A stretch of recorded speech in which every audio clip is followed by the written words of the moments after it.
E aí, galera, hoje eu tenho aqui o prazer de estar com o diretor da Barros Autopeças. Eu tô aqui com o meu amigo Tonico.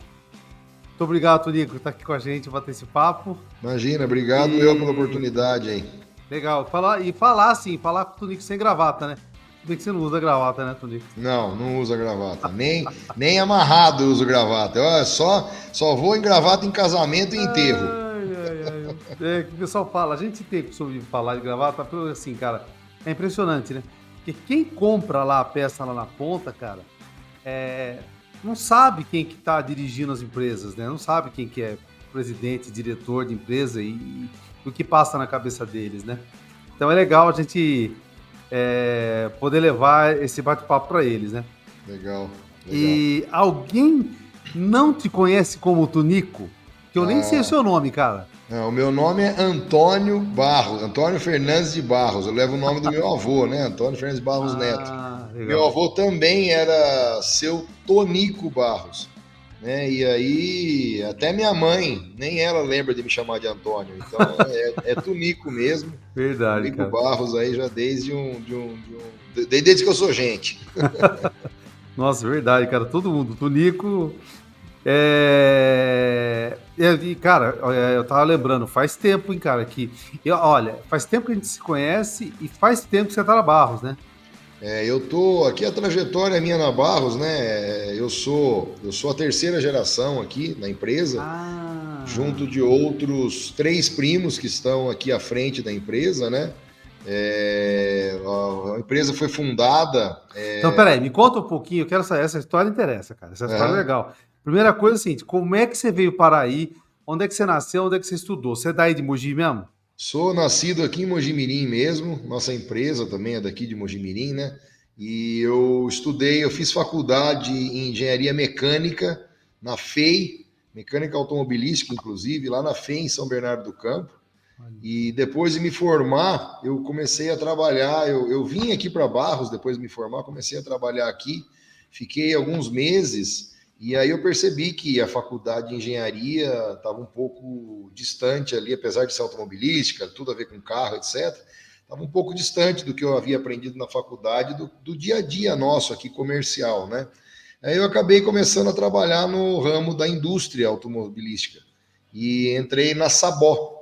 Aí da Sabó eu fiquei um pouco menos de 2 anos aqui com eles no Brasil e depois fui transferido para Sabó, um plano de expansão que existia lá nos Estados Unidos.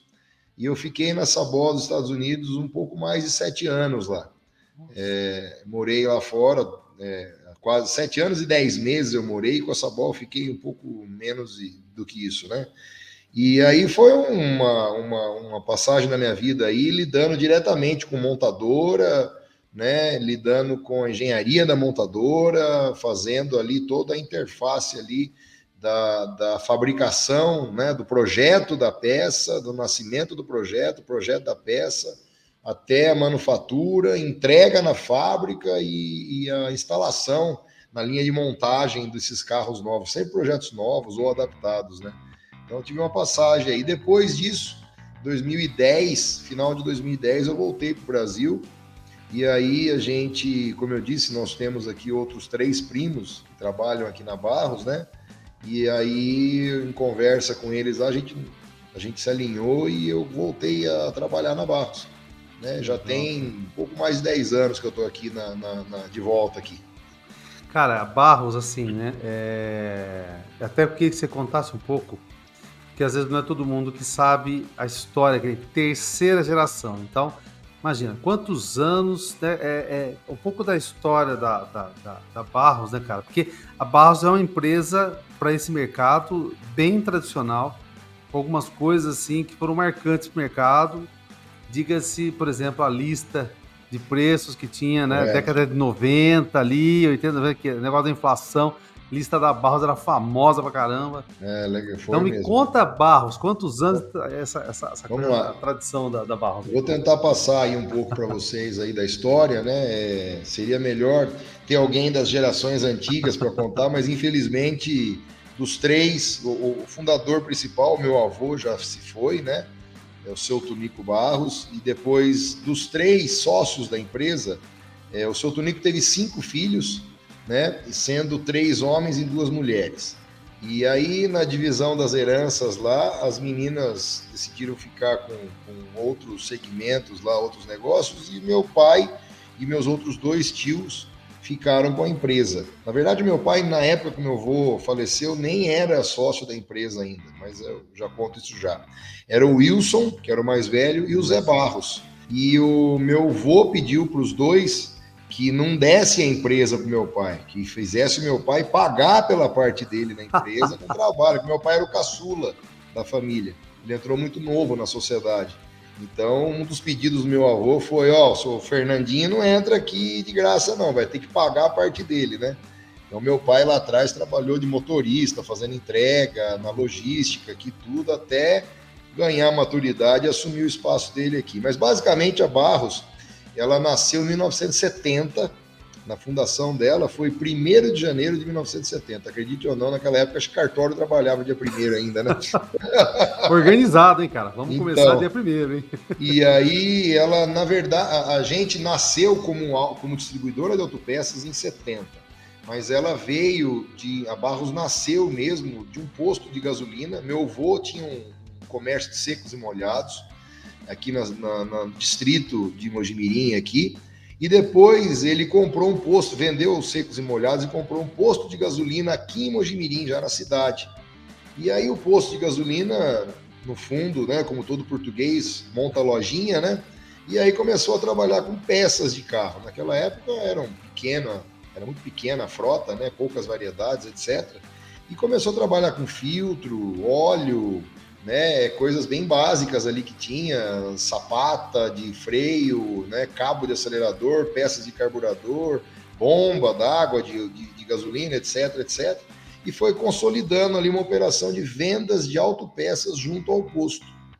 E aí, desde o momento, meus 2 tios, que eram os mais velhos, o Wilson e o Zé, começaram a trabalhar com meu avô, e ali consolidou a operação de nasceu a Barros Autopeças. O posto deixou de ser uma operação nossa, a gente acabou vendendo o posto e a gente ficou realmente focado na venda de autopeças. Em 70, então, forma-se, né, a Barros Autopeças, já como um perfil ali de autopeças barra distribuidor, né? Porque aqui na região era muito carente essa oferta de peças aqui, né?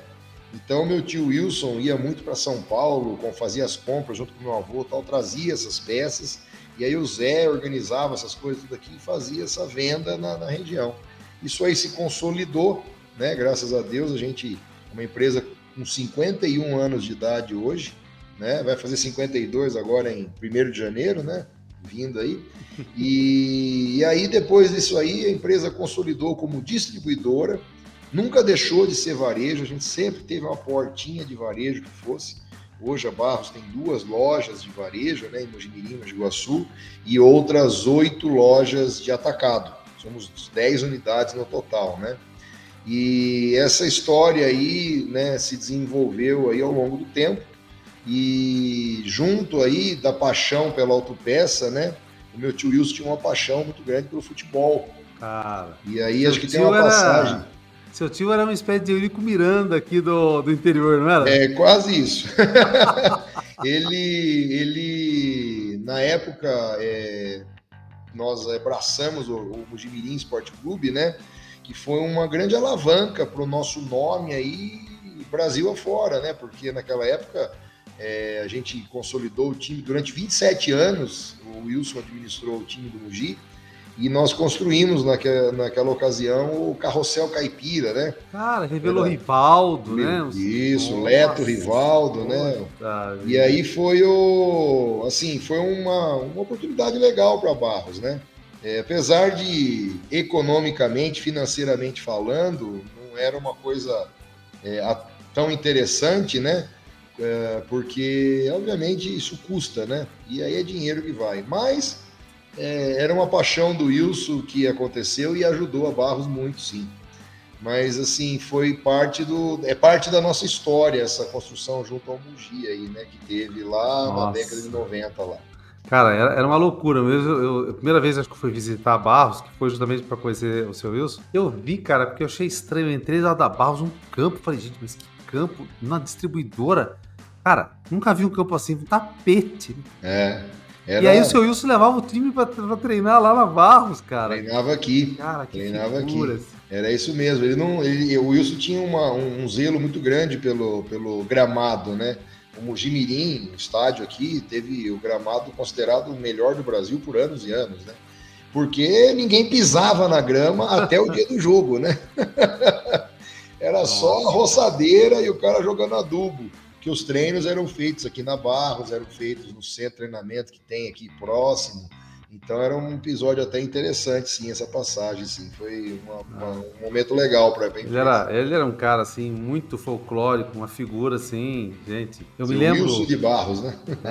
o Wilson Barros, eu lembro, cara, que quando ele veio a falecer, assim, cara, foi uma multidão de gente, o Foi, pessoal gostava muito dele. Uma foi. figura, assim, que, até contando um fato, porque uma época a gente fez catálogo de peças, eu fiz o catálogo há bastante tempo atrás, né? Para Barros, quando trabalhava o Pedro, né? Você deve lembrar do Isso. Pedro. E eu me lembro que a gente estava numa reunião, cara, eu não esqueço disso. Eu vou contar para você porque, cara, foi marcante. Tava eu, o Pedro e o Wilson bem lá no canto, uma mesa grande que vocês têm numa sala de reunião aí. Foi eu, o Pedro, pertinho, e o Wilson ficou lá na ponta, lá longe, né, cara? E ele ficou escutando e o Pedro, a gente explicou como é que ia funcionar, etc, né? E ele falava, não, bom, bom mesmo pra você. E ele ficou, cara, e ele ficou assim, não, parece que é bom, sim. Mas é melhor pra você isso aí. E ficou, cara, ele ficou me provocando a reunião inteira. Eu falei, gente, eu não conhecia ele direito, né? Eu não conhecia Aham. direito. E eu achei super estranho, né? E ele assim, foi, cara, até o limite. Até uma hora assim que eu aguentei. Falei, não, senhor, é assim mesmo que funciona. Se o senhor não quiser, tudo bem, não sei o quê. Perdi a paciência, cara. Porque foi demais, cara. Era uma coisa assim, assintosa. Eu não entendia o que estava acontecendo, cara. Ele levantou da mesa, Tonico, assim, dando risada, rindo pra caramba, bateu nas costas do Pedro, na minha, paga ele, Pedro, vamos trabalhar. Cara, sabe o que acontece? Que foi marcante pra mim, Tonico? Eu falei, cara, esse cara é realmente especial, né? Porque ele, enquanto tava todo mundo formal, eu não conhecia ele direito, né? Tava todo mundo formal. E ele, enquanto ele não tirou o verniz, Aham.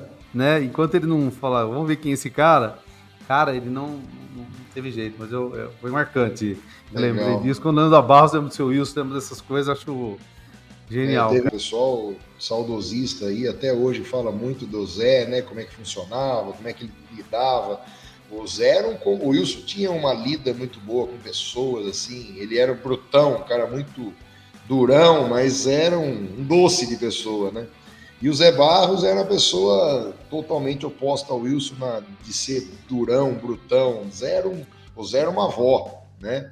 E o Zé era um computador ambulante, né? O Zé na época aqui, ele acertava a compra, ele fazia a compra dele, como toda manhã, a gente na época aqui tinha um cafezinho, parava para café, né? A empresa parava para tomar um café na parte da manhã e na parte da tarde. E nesse período aí o Zé Barros saía da sala dele aqui, caminhava o estoque todo, dava a volta no estoque e tal, aí parava para jogar um baralhinho com a turma que estava tomando café, voltava, baixava a cabeça e começava a colocar pedido. Ele andando no estoque, ele sabia o que estava faltando, o que tinha que comprar, que linha que estava vendendo mais. E era uma rotina dele disso aí todo dia, né? Isso aí. Você ia fazer compra com o Zé Barros, entrava no carrinho no supermercado, assim, na hora que você acabava de encher o carrinho assim, ele falava, vai dar tanto a compra. E dava. Errava o caixa digitando, porque ele não errava. Que coisa. E é muito Era muito legal essas coisas. interessante, né? Eu acho fantástico. Outra coisa que eu acho legal, né? Toda vez que eu visito a Barros, então a gente entra e tem um balcão onde o pessoal toma café, tudo. E eu achava genial pelo seguinte, né? O pessoal para ali, pelo menos, boa parte das vezes que eu parei para tomar café ali, cara, só tomava café em copo de vidro. Uhum. Tem até hoje. Até hoje. Copo de vidro, copinho americano de vidro e as É. xicrinhas. E o café é feito aqui, tradicional até. A gente até pensou em reformular a cozinha, dar uma reforma repaginada, mas a gente achou aquilo lá icônico, né? Porque o café é feito no coador de pano, Isso. né? Com o café daqui da região, nossa, café Toninho aqui da região, etc. É o mesmo gostinho, é o mesma tradição de ser feito ali Cara. há anos aí. E uma outra coisa também que eu sempre lembro quando eu falo da Barros, é isso que eu acho, realmente, concordo com você, icônico, e algumas pessoas que trabalharam na Barros por muitos anos, né? Sim, nós tivemos aqui a gente faz uma premiação quando podia fazer festa de fim de ano, agora não está podendo mais, né? Mas quando tinha festa de fim de ano aí, toda festa a gente faz uma premiação de 10 para funcionários que completam décadas, né? E a última que a gente fez aqui teve mais de 6 funcionários que receberam broches de 40 anos Meu de Deus. empresa, né? Tem sim uma tradição. Muitos deles hoje não estão mais com a gente por ocasiões naturais e né? Mas tem muito funcionário aqui. Acho que o mais antigo com a gente hoje aqui é o Jair Bela, que era vendedor nosso, entrou de office boy aqui dentro na época, menino, né? Depois passou na logística, etc. Hoje ele cuida, ele é o nosso guardião aqui na parte de vendas, né? Ele que dá os descontos extras, ele que cuida de programações de pedidos especiais, etc e tal. E já está beirando aí seus 40 anos também de empresa já. Tem bastante. Agora, tem uma coisa, Nico, eu nem vou revelar porque eu quero que você conte. Você gosta de carro mesmo? Ou esse negócio é só por negócio? Não. A gente aqui é paixão mesmo. A gente é paixão, né? Principalmente aqui o meu pai sempre foi um aficionado por carro, tudo, mas de uma maneira muito simples, tal. E a gente hoje coleciona carros, né? Nós temos aí Então, uma eu já vi você coleção. chegando de veraneio, né? A gente tem uma coleção de carros antigos aqui. A gente está com um pouco mais de 35 carros hoje já. E cada carro, né, tem sua história, cada carro, e muitos deles fazem parte da história da Barros, né? Um dos casos aí foi o primeiro carro, além do Jeep, que foi herança do meu avô para o meu pai, que está na coleção nossa até hoje, um Jeep 49. Teve um carro que foi do meu tio Wilson, um Aero Willys 69, e esse carro foi passado para frente, né? Era do meu avô, herança do meu avô para o Wilson, e o Wilson, depois de um tempo, acabou vendendo. O carro era muito bonito, muito bem cuidado, tudo. Passou para frente esse carro, ficou na mão de um mecânico aqui na cidade por anos e anos, e depois foi vendido para alguém. E eu e meu pai, uma vez andando na feira de carro antigo, meu pai olhou e falou: Nossa, olha esse Aero Willys, é igualzinho do Willys, do Wilson. Aí eu falei: que bonito, tá à venda, pai. Vamos ver, pum, compramos o carro. Chegamos aqui na empresa dirigindo o carro, parou na porta do escritório aqui. O Wilson saiu, né? Aquele jeitão, saiu, parou, olhou o carro assim. Esse carro era meu, Fernando. Wilson, para com isso, vá. Esse carro era meu, pode abrir o porta-luva aí, ó. Tem um tape Mitsubishi instalado aí dentro aí. Aí abriu o porta-luva, tava o tape Mitsubishi do mesmo jeitinho que ele tinha deixado. Abre o porta-mala lá. Tem assim, assado, retoque, tal. E o carro voltou para a família, aí tá com a gente até hoje. Que genial, cara. Putz, 35 carros, cara. 30. E fica onde isso? Fica onde? Fica aqui na Barros mesmo, fica no galpão nosso aqui.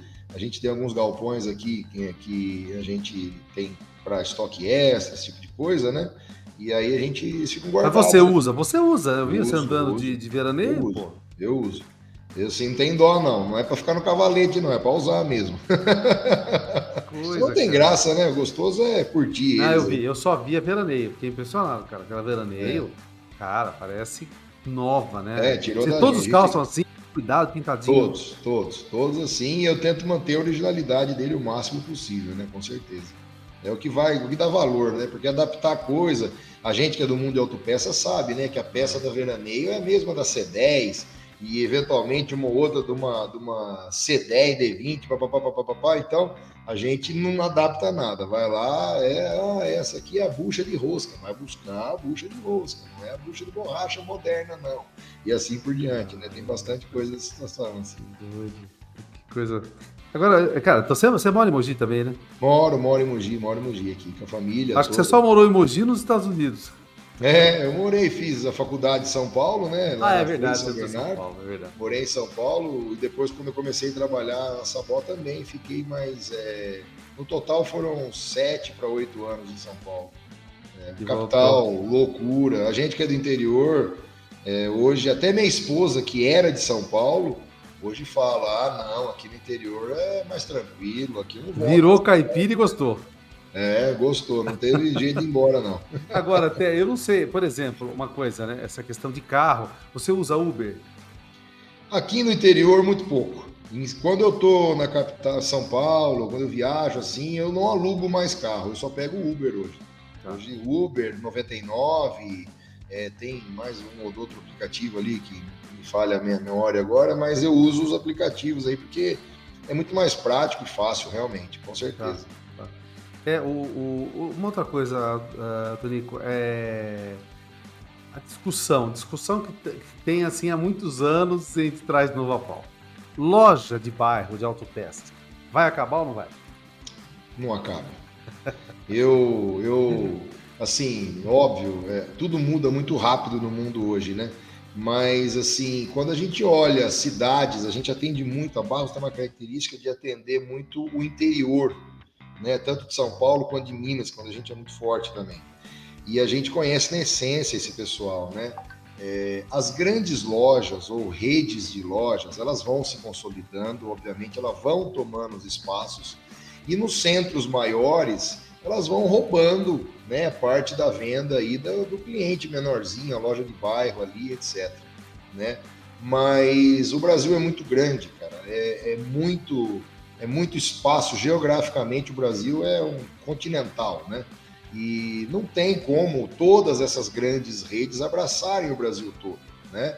Então, as lojas de bairro vão continuar, por quê? Porque o mecânico, né, ele tem uma urgência muito grande para sua peça, né? Então, não adianta você falar que você vai ter uma loja no bairro que está a 20, 30, 40 minutos de distância do outro ponto ou de um distrito que seja, e que vai ter eficiência para atender aquele coitado daquele mecânico que está lá precisando da peça para atender o carro.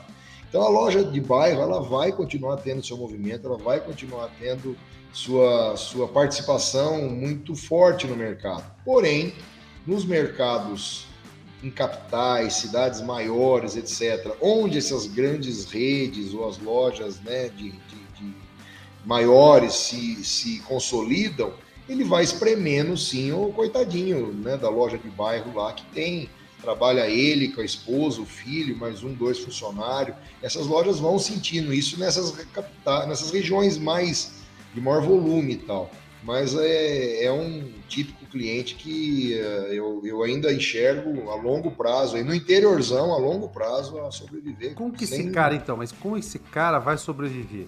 Nesse cenário, pegando o gancho desse cenário que você desenhou, Tonico, como é que você acha que esse cara pode sobreviver nos próximos anos?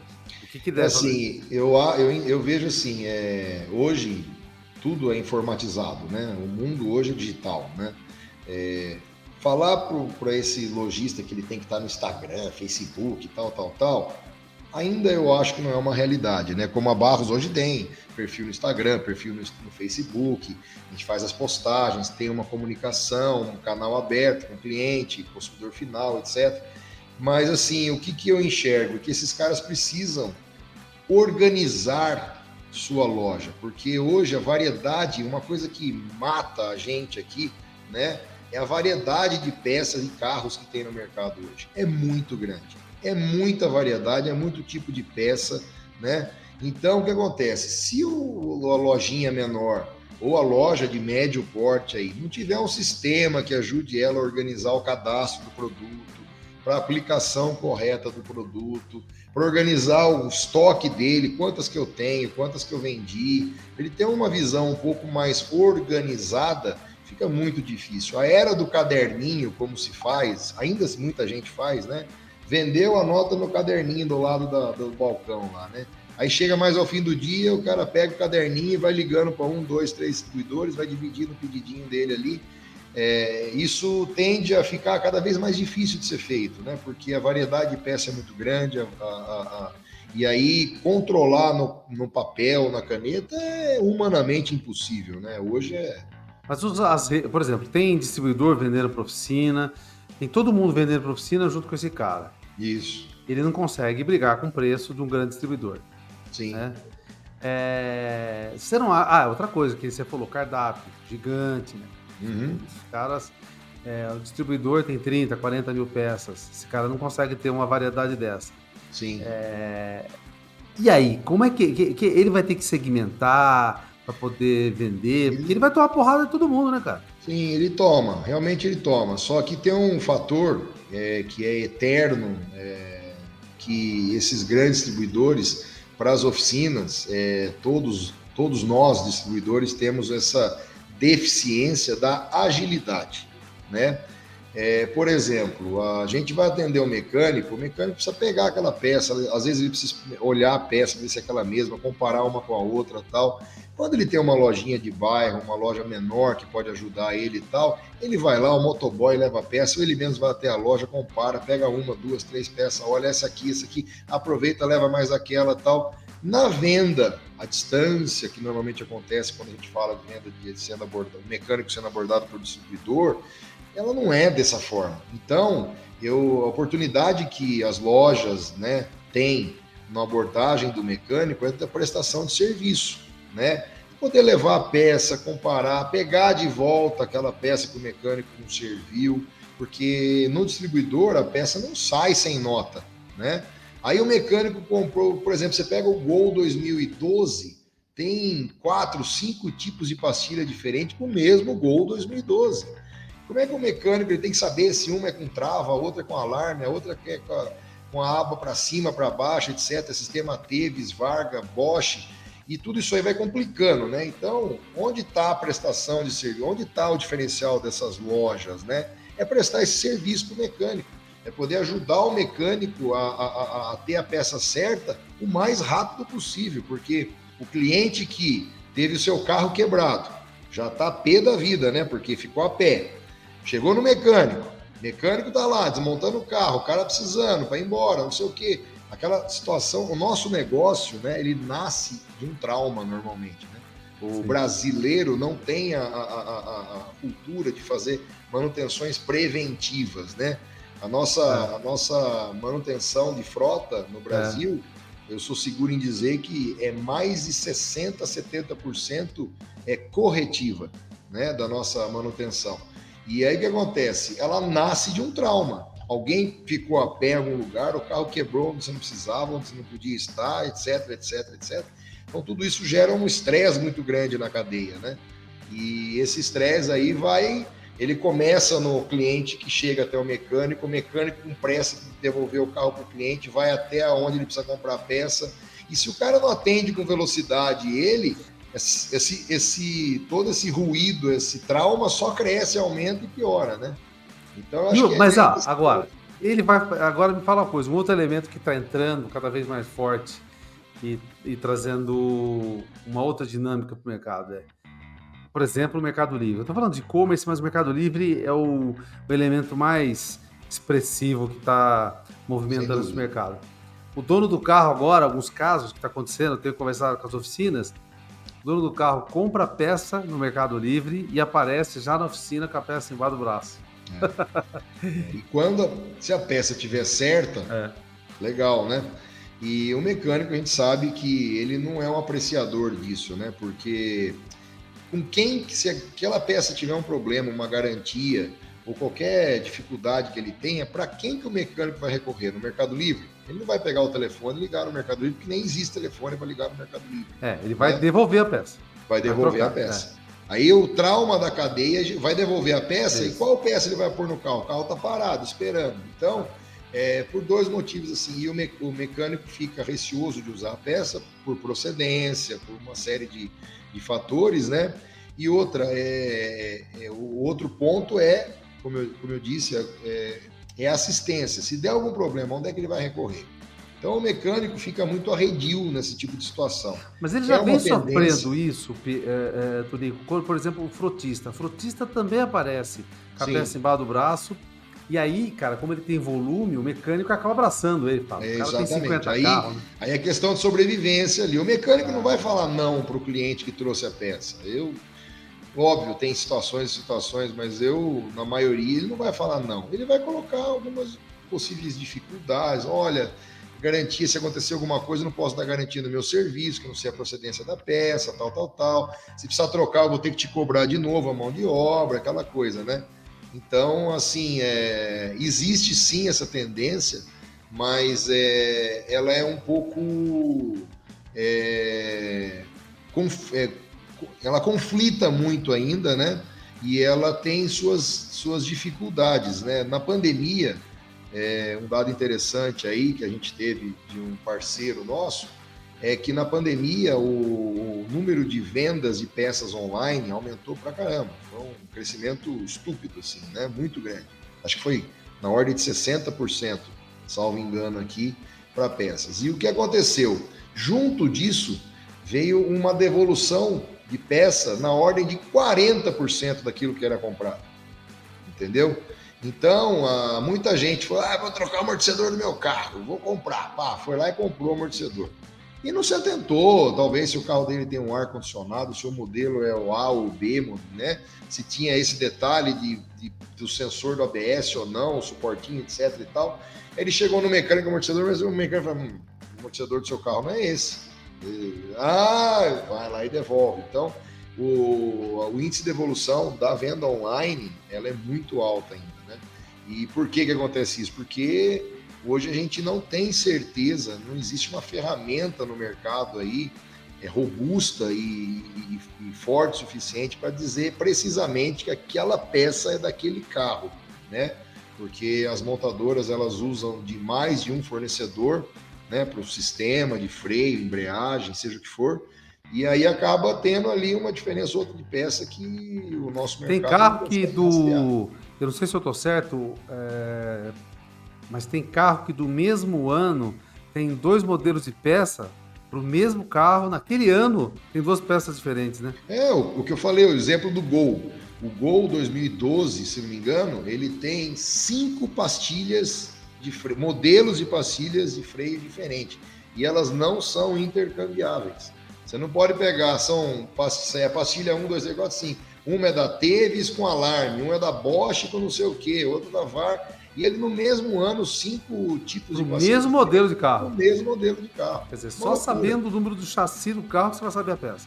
Isso, só que a montadora não disponibiliza o chassi versus peça, então a gente vive num dilema eterno no Brasil aqui com relação a isso, né? Então, onde a gente precisa? A gente precisa dessa prestação de serviço aí da lojinha, do mecânico conhecer, para saber que é exatamente aquela peça que tem que ser usada no carro dele, né? Com certeza, com certeza. Não, Se você tem visitado, Tonico, loja, oficina?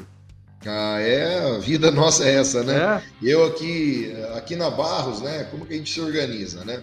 Eu sou diretor de vendas, né? Eu também faço logística e marketing aqui dentro. E no meu trabalho, como é que eu faço, né? Eu tenho um subordinado que é o meu gerente nacional, né? Esse gerente nacional cuida de cada um dos gerentes das 8 filiais que nós temos, tá? Você Então está esse falando do gerente, Hélio? não, do Tiago. Ah, Thiago, eu Tiago. ia falar do O Hélio, nosso Elinho amigo. agora está fazendo um trabalho com a gente ali na parte dessa reestruturação da parte comercial, da política e Nossa, dos atacarejos, né? Mas o grande Elinho é Hélio, grande figurinha. contratação, inclusive, que você fez, hein? Ele é uma Ele figura do mercado aí é de muita bagagem. muita. Então, o que a gente faz? O Tiago, que é meu subordinado, né, ele que mantém o contato com os gerentes. Os gerentes, por sua vez, com coordenadores e representantes, e por baixo os vendedores, abaixo dos coordenadores, os vendedores. Então, a estrutura nossa é vendedor interno e vendedor externo, que são os representantes. Com o vendedor interno, você tem um coordenador, com o representante, você responde para o gerente. Esse coordenador responde para o gerente para o nacional para mim. A cadeia basicamente é essa. Então, se eu visito o cliente, toda vez que eu estou em uma filial, toda vez que eu ponho o pé na rua aqui, eu peço para os gerentes, organiza aí quais clientes nós vamos visitar, né? E aí é óbvio que a gente acaba sendo direcionado para um cliente maior ou não tal, mas eu peço para eles, gente, eu não quero visitar só cliente grande, eu quero visitar o pequeno, eu quero visitar o médio, eu quero visitar a oficina, eu quero visitar o aplicador, porque é ali que as coisas estão acontecendo e a gente tem que ter uma visão ampla de tudo, né? Assim, sob minha responsabilidade, eu tenho uma gama de clientes ao qual eu tenho contato pessoal. Sou eu que faço a venda da peça para esse cliente? Não, claro que não. Eu tenho vendedor, eu tenho representante, o pessoal que faz o suporte para esse cara. Mas o bate-papo, o dia a dia ali, da troca de informações e tal, ele é contrato direto comigo. Por consequência, o Thiago também tem os seus clientes que ele atende. E, por consequência, os gerentes de filiais também atendem aqueles clientes que estão no leque dele, né? E aí depois os vendedores atendendo cada um dos nossos clientes dentro da nossa base. Então, assim, o dia a dia é, sim, visitar, botar o pé na rua, né? Semana passada eu estava em Belo Horizonte, fomos visitar 3 clientes ali em 2 dias, almoçamos com um, aquela coisa, né? Aí vai visitar o outro, episódio, né? Cheguei numa autopeça lá de bairro, uma autopeça de bairro, a loja devia ter menos de 200 metros quadrados, um balcão de 2 atendentes, o cliente fielzaço nosso chegou lá, vamos levar você para almoçar tal. Bom, aí o movimento chega mecânico e tal, o cara não conseguiu ser para almoçar. Ele falou, ó, seu Tunico, eu falei, que seu Tunico? Para de ser o Tunico. Ó, seu Tunico, ó, tem uma canjiquinha no fundo lá, vamos almoçar lá, porque não vai dar tempo de sair, não. Eu falei, não, vamos lá. Vamos comer canjica. Na cozinha da loja dele, mandamos uma canjiquinha, que aliás estava muito boa, por sinal. Mandamos uma canjiquinha lá no fundo, lá, voltamos, continuamos e trabalhamos. Nossa, você já pode ser candidato até prefeito, cara. Você passa, corre no balcão.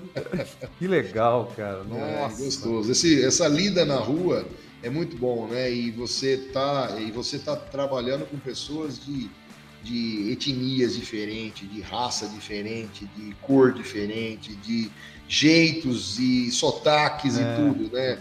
O Brasilzão é muito grande e é muito gostoso a gente poder fazer tá na rua aí, porque é muito prazeroso isso. E o que mais te impressiona nessas visitas? O que você está vendo? Porque, assim, faz tempo que você está fazendo isso, né? Então, você sempre lá, acredito que você está observando o que está acontecendo. Você falou, por exemplo, de algumas características de autopeças. Então, provavelmente você também está observando características de reparadores. Desses anos para cá, o que tem mais te impressionado que você está vendo nessas visitas, que está mudando, que você está observando, fala, o que está chamando a atenção? Uma coisa assim que está acontecendo que é muito legal é a modernização ou a padronização ou assim o nível de profissionalismo que vem se elevando nessas lojas, né? E oficinas e aplicadores de maneira geral. Todos eles, de uma maneira ou de outra, estão se organizando cada vez mais, estão buscando soluções para profissionalizar mais o seu negócio. Porque o negócio hoje, para prosperar, ele tem que estar organizado. Para enfrentar os grandes redes, né, grandes grupos, pessoas mais organizadas, a própria concorrência por si só, se você, como eu disse, se você não conseguir se organizar, colocar a informação toda alinhada, certinha, você se perde, você acaba gastando tempo naquilo que não é importante para o teu negócio, né? Então, o que a gente vê muito é o nível de profissionalização que o pessoal vai buscar, tá elevando. Antigamente era muito, como eu disse, o pai ali no balcão fazendo a venda, no caderninho, anotando a compra, a esposa cuidando do financeiro, do contas a pagar, do cafezinho que põe lá no balcão da loja, o filho ali correndo no balcão e no estoque, o ajudante ali fazendo entrega, recebendo a mercadoria. Isso hoje não dá para ser na unha, não dá, tem que profissionalizar. Então você tem que pensar, quem é a pessoa aqui profissional que vai estar na frente do balcão da minha loja? Ele tem que ser uma pessoa capacitada, ele tem que saber falar, ele não pode ser mal educado, ele não pode falar errado, né?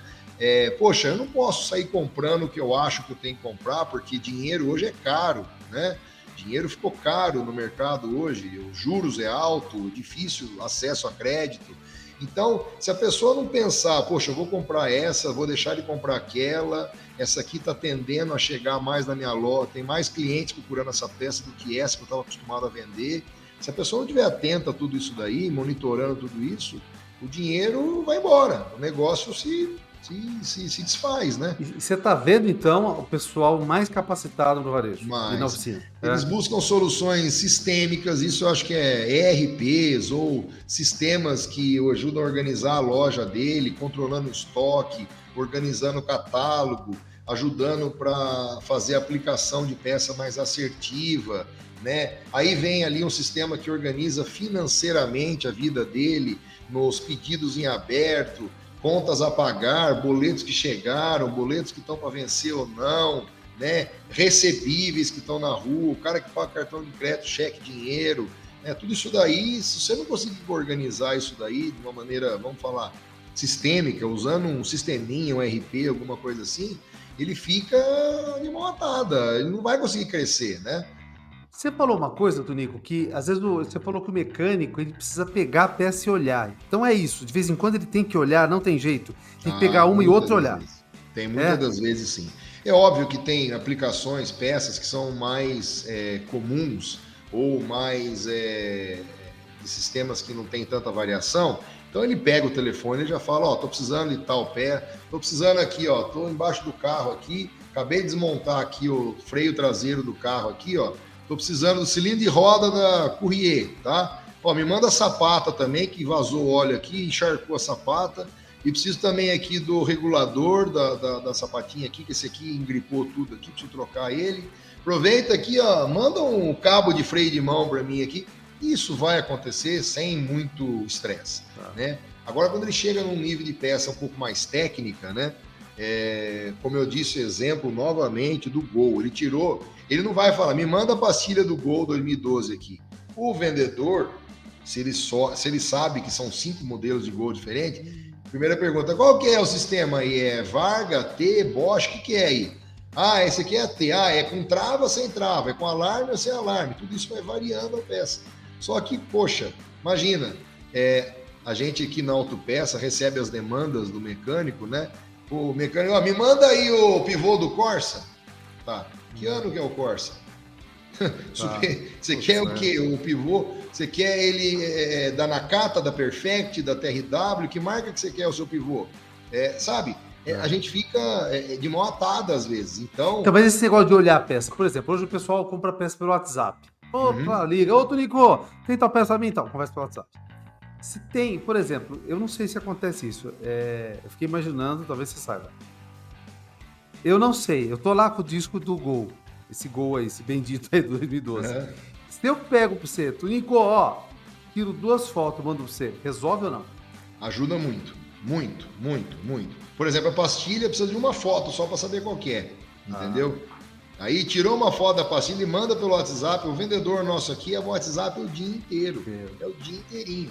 É até um conflito que existe, né, para gente que tá aí na frente, no empreendedorismo, né?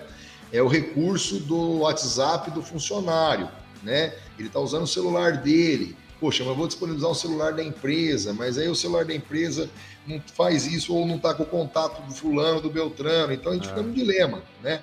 De dele usar o recurso próprio dele ou não. Então, legalmente discutindo isso, existe questões assim que não são definidas. Mas o WhatsApp, fotografia, o próprio Skype é uma ferramenta muito usada, né?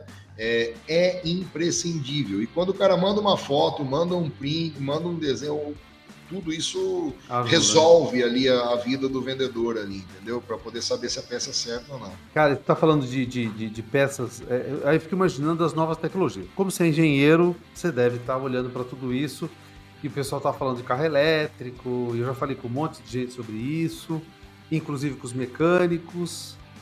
E aí? Vem o carro elétrico? Vem. Ontem, por ocasião, eu estava com dois diretores de uma fábrica, uma indústria muito tradicional, acho que não tem problema nenhum em falar, é a Dana, né? Que está voltando muito forte aqui no Brasil com a operação do aftermarket, né? Da reposição. Legal. E a gente já é parceiro há muitos anos, né? E ontem, por ocasião, como eu disse na conversa, é exatamente isso, né? Onde as grandes indústrias estão mirando hoje, né? A indústria que tem a peça lá de reposição e a peça da montadora, onde eles estão mirando hoje?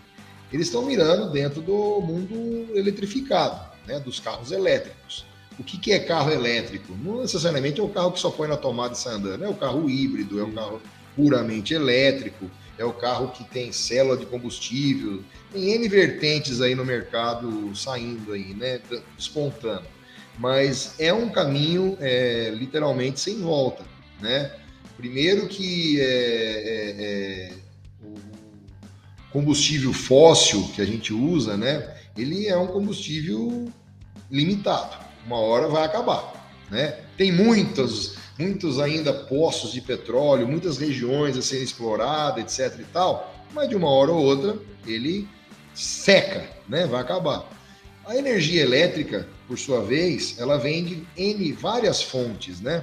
Então você tem fonte fotovoltaica, você tem fonte eólica, você tem fonte hidrelétrica, você tem fonte de carvão, né? De termoelétrica, queimando carvão, diesel, bagaço de cana.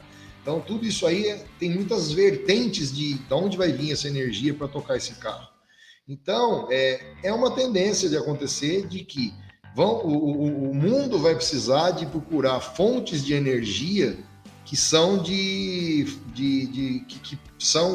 acontecem de formas alternativas e não simplesmente do petróleo, né? Do gás que você cavocou, né? Aquela coisa toda. Não, isso eu acho que realmente é inevitável. Agora me conta, pensa comigo, como é que vai ser, né? Porque para a oficina chegar esse carro de uma oficina, se elas estão preparadas. Duas perguntas para você. Primeiro, chegou na oficina, qual a bucha que é para esse cara, se ele vai estar preparado, porque alguns ainda apanham com a tecnologia atual. Segundo, será que isso aí não vai trazer uma concorrência? Que eu ia perguntar para você o quanto que a concessionária concorre com as autopeças hoje, e eles estão querendo uma fatia cada vez maior. Isso. Não vão começar a tomar um pedaço desse mercado cada vez mais? Vai, não tenha dúvida disso, porque mesmo hoje, né, dependendo do carro que você tem carros aí com sistema de freio de estacionamento elétrico, né? E para trocar uma pastilha hoje você tem que plugar um scanner no carro para não danificar a pinça lá atrás, ou faz uma gambiarra lá com 2 fiozinhos para positivo e negativo, correndo o risco de queimar a pinça do cara ainda, né? Então, você já começa a ter esses conflitos, né? E ter que ter um scanner para trocar uma pastilha. Um serviço tão básico, tão elementar, que acontece com tanta frequência numa oficina, já depende de uma capacitação técnica, de um equipamento disponível para poder fazer isso daí, né? Daí eu já limitei na oficina, já dei uma limitada lá na oficina. Já deu, a oficininha que não tem um scanner, ou que não atualizou o programa do scanner. E não é qualquer scanner, pelo que você está falando, né? Não é qualquer scanner que vem da China. Não, e outra, por exemplo, você pega carros aí que não são tão... Você pega um Jeep Renegade, não, o Compass, já tem um freio elétrico. Chega na oficina para trocar, o cara não tem o programa do Jeep Compass 2018, ele não troca a pastilha do Jeep Compass 2018, a traseira, entendeu? Então o que acontece? Esse carro elétrico, quando bater na oficina dele lá, ele vai ter que se capacitar, não tem a menor dúvida. Vai ser uma mudança meu Deus, o carro elétrico vou tomar choque. Não, gente. Quando começou a injeção eletrônica era a mesma coisa. O cara que chegava na oficina lá, tradicional, o cara tinha lá aqueles equalizadores de carburador. Isso hoje virou peça de museu. O cara tinha lá vacômetro para fazer a medição do avanço do distribuidor. O cara tinha lá o reloginho que marca a abertura do platinado, né? O cara já tinha naquela época, tinha que ter recurso. Podia medir o platinado ali com a serrinha? Podia, né? Com a fitinha, né? Mas o cara que já era mais capacitado já tinha um medidor de abertura de platinado, ele já tinha um vacômetro, ele já tinha um equalizador de carburador, ele já tinha... Então, é ciclo. Eu entendo isso como ciclo. Agora, a pessoa vai ter que se atualizando, ela vai ter que ir trocando. Quando chegou o primeiro carro de injeção eletrônica aqui no Brasil, todo mundo, nossa senhora, eu vou comprar carro de... Todo mundo se lembra, na época lá de 91, 92, quando começou o carro de injeção eletrônica, você chegava na agência, tinha opção de carro carburado e carro com injeção eletrônica. Vendia-se mais carro carburado do que injeção eletrônica. Todo mundo tinha medo de comprar injeção eletrônica. Pô, eu vou levar esse carro para consertar onde? Né?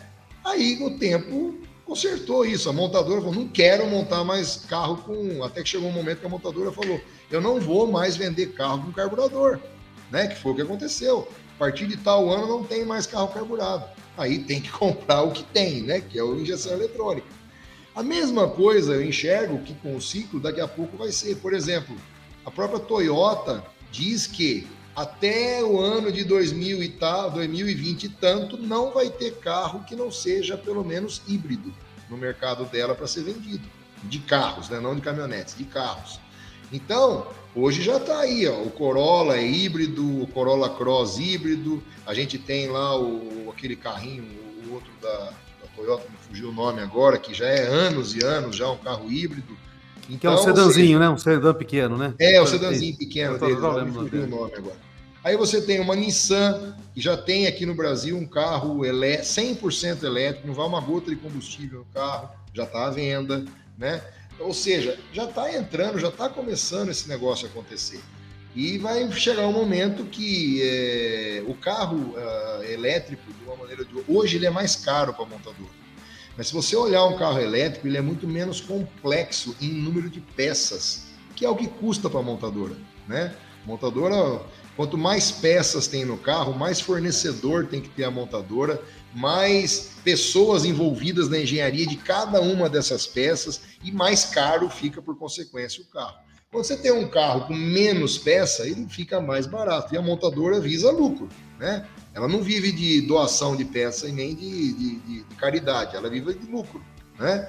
Então, onde ela vai ter mais lucro? Onde vai ter menos peça, o que é mais fácil produzir, automaticamente isso vai acontecer uma tendência de buscar aí alternativas e o mercado vai absorvendo isso daí. E aí aquela oficina que media o platinado com a chapinha, ou o cara que colocava o medidor lá de abertura de platinado elétrico lá, quem vai se sair? Vai se sobressair o cara que tem o platinado elétrico, o cara que vai ter um scanner para ler um carro elétrico, né? E assim por diante. Então, acho que posso dizer, então, Antônio, que muita oficina pequenininha vai fechar. Eles vão sofrer. Fechar não digo porque ainda vai ter... O Brasil tem uma tendência de não escrapear a sua frota. Isso é um número... A frota brasileira, diferente de outras frotas no mundo, ela só cresce, né? Outras frotas no mundo cresceram e agora ficam estabilizadas ali, e os carros velhos estão indo tudo para desmanche, prensado, derretido, para fazer outro. No Brasil ainda não. O Brasil ainda está, a frota ainda vai disseminando, a frota só cresce. Esse ano nós estamos com 46 milhões quase de carros já na frota. Quase 50. E só não cresceu mais porque as montadoras, com a pandemia, tudo que aconteceu aí, não estão dando conta de fazer mais, né? Mas ano após ano a frota do Brasil só cresce. A gente falava há um pouco mais de 10 anos atrás em 20 e tantos milhões de carros na frota. Hoje nós estamos falando em 40. Quase 50. Nós estamos falando em um espaço aí de 12, 13 anos atrás. Nós dobramos a frota num período curto de tempo. Então a oficina pequenininha, aquela de bairro menorzinha, ela vai ficar restrita a atender carros menos tecnológicos, carros de menor valor agregado e, por consequência, ela não vai poder cobrar caro para fazer um serviço num carro muito barato. E aí aquela coisa, o cara não cobra caro, quem tem o carro não pode pagar caro para consertar, o cara também não adianta, entendeu? Então, aí naturalmente esses carros que vão ficando caro para consertar, é um ciclo lá na frente, não posso dizer quanto, 5, 10, 15 anos, aí esses carros vão começar, não compensa consertar. Hoje é inacreditável, né? Você vem aqui e você encosta um senhorzinho aqui, outro dia encostou um chevetinho aqui, o cara mexe com reciclagem. O chevetinho dele caindo aos pedaços, precisava comprar um jogo de cabo de vela. Nossa. Um jogo de cabo de vela, mais a vela, se você fosse olhar para o carro dele, era 50% do valor do carro. Jogo de cabo de vela, bobina, sabe? Então, tem coisas que vão ficar irreparáveis. Então, o cara pequenininho vai subir, a oficina pequenininha vai subir? Não, mas ele vai perder condição de ter faturamento, de ter uma venda com valor agregado que suporte a sobrevivência dele, entendeu? Então, isso naturalmente vai acontecer. Agora, não, porque o Brasil ainda vai acumular frota mais velha por muito tempo. É muita gente sem carro no Brasil. Falando de 46 milhões de veículos no Brasil com uma população de mais de 220 milhões. É. Você pega nos Estados Unidos, nós temos 290, 80 milhões de Tá habitantes, com posso estar 300 errado. já acho que chegou a 300 já, 300. beirou 300, né? Só que lá tem 150 milhões de carros. Nossa. É quase um carro para cada 2 pessoas. Aqui no Brasil nós estamos longe de ter um para 5. Você entendeu? Então, muita gente ainda vai ter carro, vai acumular carro, etc, etc. Então, vai ter essa oficina por mais tempo. Agora, como eu falei, o carro mais velho é de uma pessoa que vai ter menos posse, que vai poder pagar menos pelo serviço que ela precisa fazer no carro e, por consequência, aquele mecânico que não está capacitado pequenininho, só vai sobrar esse serviço na mão dele. Ele vai ter uma margem menor, né? Vai ficar mais menor. apertado, né? Entendeu? É assim que vai. Então, assim, aí entra de novo aquela autopeça de bairro, que vai ter a pecinha daquele carro para atender aquele mecânico, não tá na cadernetinha, né? O pedido que ele pegou de peça, etc e tal. Então, tudo isso aí vai criando Agora, aí uma... Com a concessionária, Turico, falando dessas novas tecnologias, não necessariamente de carro elétrico, mas com as novas tecnologias e essas novas peças, você não acha que as concessionárias podem tomar uma fatia até do seu negócio? Sim, a concessionária é um mercado que só cresce, né? Ele tem aí, hoje, participa, vou falar um número bem próximo do último que eu vi aqui, hoje a concessionária participa de 17%, se não me engano, do mercado de reposição daquilo que é formalizado. Muita coisa é informal no Brasil, né? Então, do formalizado, né, a concessionária detém hoje 17%. Só que desses 17%, 90% do negócio que ocorre desses 17%, né, é de veículos que ainda estão em garantia, né? Então, os serviços ainda são prestados nesses carros porque a concessionária amarra o cliente com a garantia do veículo e o serviço prestado por ela. Existem projetos de leis até, na Europa isso já acontece, nos Estados Unidos ainda não, mas na Europa já tem. Se a oficina é homologada e credenciada dentro de um padrão que fulano e beltrano disse que está ok, aquela oficina pode trocar o óleo do carro que está na garantia sem o carro perder a garantia. Hoje, se você deixar de fazer a troca de óleo do carro na agência, você perde a garantia do seu carro. 0, né? Na Europa, já existem oficinas que estão credenciadas legalmente para fazer essa troca de maneira independente. Agora, depende isso de legislação, depende de governo, depende de uma série de interesses aí que vão se conflitar. Então, o que acontece? A montadora, a agência, ela hoje sempre viveu de vender carro zero.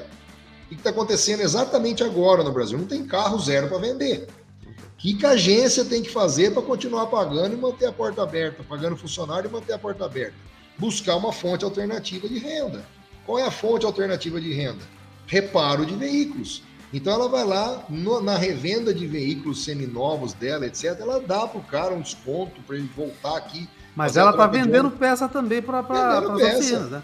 Todas as agências aqui, por exemplo, de Mojimirim, em qualquer lugar, qualquer região, são clientes de distribuidores. Ah, mas eles estão comprando peças não genuínas? Não, eles estão comprando peças para repor carros que já não são da garantia, que não precisam mais das peças genuínas. E aí ele está fazendo o reparo ali. Então, eles são grandes clientes nossos. Agora, eles também têm as peças genuínas, que no Brasil é uma grande imparcialidade no modelo tributário. Por quê? A peça que sai da fábrica, da mesma fábrica, vamos falar de uma ZF, uma TRW, a mesma peça que sai da TRW para ser vendida para a montadora, sai com tributo diferente daquela que sai para ser vendida para nós distribuidores. Porque o NVA, né, que é calculado para a peça da montadora é menor do que o do canal de distribuição. E aí, o que acontece? Por tributação, a peça da montadora sai mais barata que a nossa já da fábrica. O que acontece é que a fábrica e as agências são tão fominhas, né? São tão zoiudo, como se fala, que eles metem uma margem muito grande em cima e a nossa ainda fica mais barata que a deles. E é mas, na hora que eles falarem, poxa, se eu fizer isso daqui, o público vem para cá agora, aí, meu amigo, é uma tendência que não vai ter como segurar, né? Agora, é uma característica do público brasileiro levar o carro na agência. Você fala que você vai levar, posso dizer aqui claramente, poxa, eu levei meu carro na agência para fazer manutenção. Cara, vai ficar caro, hein? É verdade. Isso é uma tendência, né? É cultural isso. Né? Mas vai chegar uma hora que não vai ficar mais caro.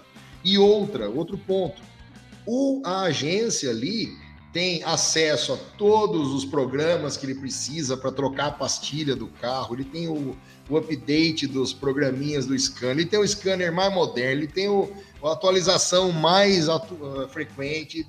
Então, a estrutura oficina dele, pequena, diante uma agência dessa que está suportada pela fábrica, vai estar espremida em algum lugar do mercado, né? Vai estar apertado.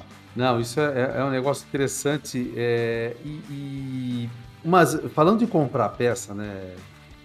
Que a gente já falou sobre isso umas 2 semanas atrás, comprar peça no Brasil é uma aventura, cara. É um pé no saco comprar. É isso aí mesmo. E inclusive, eu vi, até teve uma pessoa, um amigo que pediu ajuda, cara. Ele tem um 500 e ele pediu, tipo, rolamento de roda, cara. Uma peça, vamos combinar, primária, né? Primária, exato. Foi no cliente nosso lá, o cara falou, putz, faz o seguinte, vai na concessionária, pega a peça lá e traz pra mim, ou... Quer dizer, eu não vou achar isso aqui. Não vai achar. Olha só, então, comprar peça aqui no Brasil é um pé no saco, é uma aventura, né? Exato. E aí, vai ser sempre assim, na sua visão? Olha, eu enxergo assim, existem cada vez mais ferramentas que vão facilitando esse tipo de busca para a peça, né? Primeiro é organizar a peça e o carro, né? A aplicação da peça e o carro.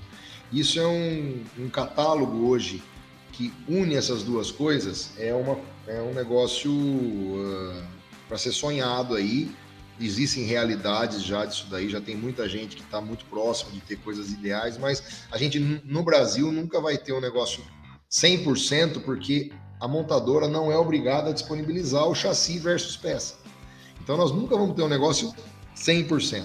Você pega no mercado americano, a montadora é obrigada a disponibilizar depois de X meses qual peça, modelo de peça foi em qual carro e quem foi o fornecedor dessa peça, o chassi. Então, o que acontece? Nos Estados Unidos, você vai comprar uma peça de um carro, depois, se o carro já tem lá mais de 3 anos, se não me engano, você chega lá na autopeça e o cara fala, qual que é o chassi do seu carro? O cara digita lá, é esta peça aqui que vai para o teu carro. No Brasil, nós não temos essa legislação que obriga a montadora a trazer isso para nós. Então, qual é a peça que vai no seu carro? Pode ser essa ou essa. Quer ir lá ver? Pega uma ou outra, né? Então, assim, existe essa dificuldade. Então, vender peça no Brasil realmente é uma aventura, né? É um desafio, para dizer melhor. Então, como que a gente enxerga, né? Lá atrás, você fez até uma menção no começo aí da entrevista, lá atrás, a Barros tinha um catálogo de aplicação, né? Que era a Bíblia, foi a Bíblia do mercado de autopeça. Não só de aplicação, né? Porque no momento que ela lançou, tinha uma maneira do cara corrigir o preço, de inflação alta, e era só a tabela da Barros. Então, lá ela consolidava a aplicação, para a gente dividir a lista por montadora, por linha de produto, e cada peça descrito do lado ali quais carros aquela peça servia. Isso aí ajudou muita gente a usar a peça certa no carro certo, né? Junto disso, a gente mandava, naquela época, um preço bruto daquela peça, e como a inflação era recorrente na semana, né? A inflação era medida semanalmente, hoje é medida mensalmente, semestralmente, anual, né? Naquela época era por semana, quase por dia, né? Quem se lembra daquela época?